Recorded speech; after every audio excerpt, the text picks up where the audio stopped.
Coinvolgere i cittadini per combattere il degrado mestrino e allo stesso tempo dedicarsi alla cultura. È la nuova iniziativa dell'associazione Mestre Mia all'M9. Uno stimolo per i cittadini di Mestre, ma non solo di Mestre naturalmente,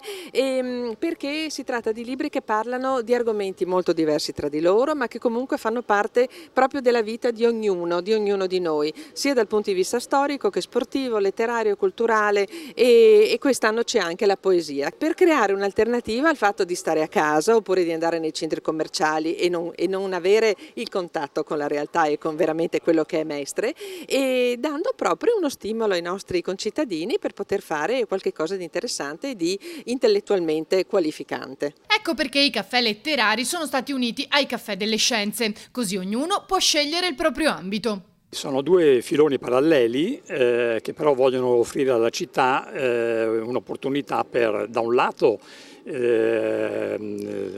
delle occasioni di intrattenimento culturale e dall'altro conoscere anche delle realtà importanti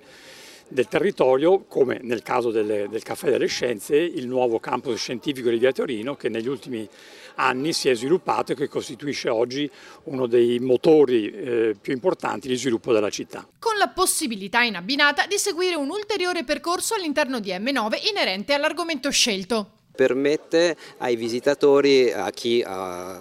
sentirà le conferenze, poi di visitare il museo seguendo degli itinerari che abbiamo costruito ad hoc sulla base dell'offerta culturale, appunto, o scientifica o letteraria. Quindi ci sarà una selezione di alcune installazioni che affrontano temi quali il cambiamento climatico o l'innovazione tecnologica da una parte, e dall'altra quella, diciamo, più di storia locale mestrina e veneziana.